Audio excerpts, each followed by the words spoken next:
And then when you watch those press conferences after they land rovers on Mars, when you listen to that shit.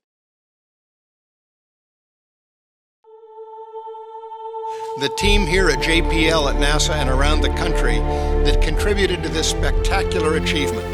I can only imagine what incredible data and new understandings are going to be uncovered in the coming days, months, and years because of this success. A couple of other groups of folks that I'd like to thank, that I think we all are thankful for. Certainly this beautiful theater of tonight, the drama of us all being able to experience it together.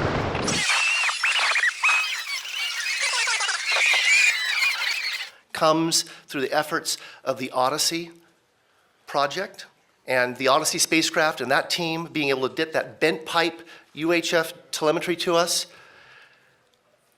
Unrivaled in the experience for all of us. And naturally, the DSN and the X-band telemetry that really allowed us to back that up. So please, a round of applause for our comm. Oh my God, that's the worst acting ever. Adam, tell us about the landing. All right, Greg. I can't tell you too much about it. I mean, it looks good. I'm being a little flip. In short, it looked extremely clean. We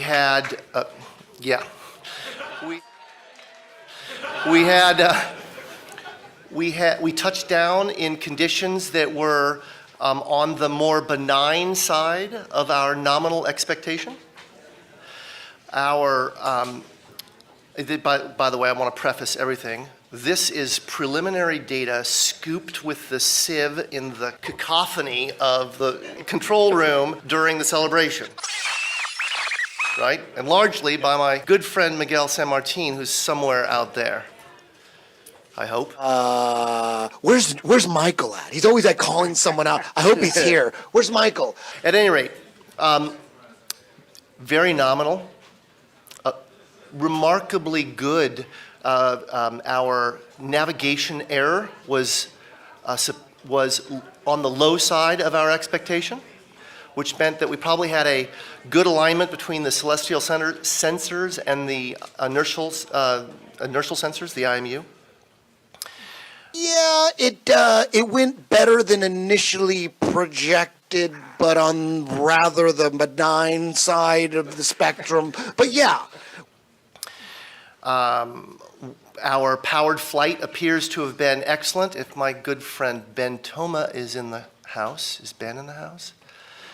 We landed with 140 kilograms of fuel reserves out of a total of 400 kilos that we carried in.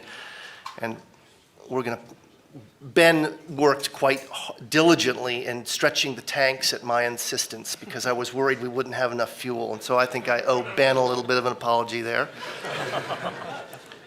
So it looked good, in short. Good and clean. And it looks, at least by my eyeball, that we landed in a nice flat spot. Beautiful. Really beautiful.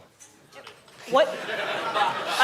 I have to ask you, what kind of file type? Can you tell us about the image file type and compression that was used to send this very important couple of thumbnails back from Mars? Yes, unfortunately, I absolutely cannot. If Justin Mackey is in the room, or there's a couple other people on the team who'd be able to whip that out quickly, but I couldn't tell you.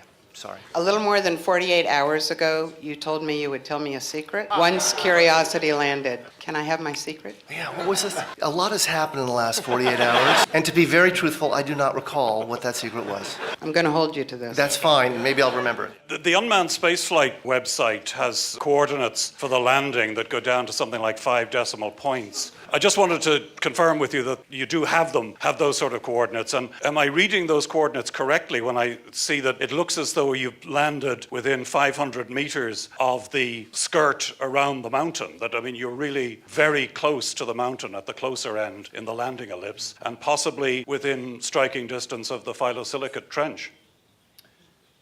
I can't confirm that. My estimate, I'm looking for somebody, yes, there's somebody in the audience here who has that in the tip of their noggin. We should have soon that estimate, but I don't have it to 5 decimal places. We wouldn't report it to that because we're certain that we don't know it to that. And I don't know what the unmannedspaceflight.com estimate is.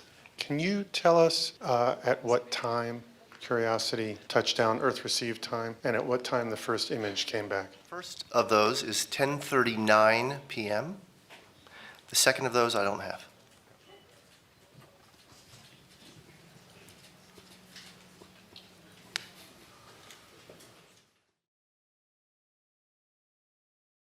The money, $2.5 billion. We don't put it in the rover and send it to Mars. We spend it here on Earth. Hi, I'm Savannah McCoy, and I'm the rover verification and validation lead. We've hardly even scratched the surface, and you're seeing it right there. And I just want to leave you with one thought about what this success brings to everybody that is involved in this enterprise.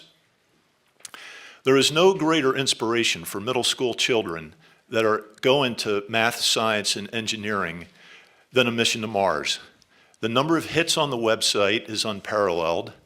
The emphasis on the excitement that this generates is what we bestow upon our children. And with that, really, I have nothing more to say. That picture says it all for me. No, that's all I'm going to say, and that's all. The picture says everything. Look at that picture. That picture says everything. I'm done.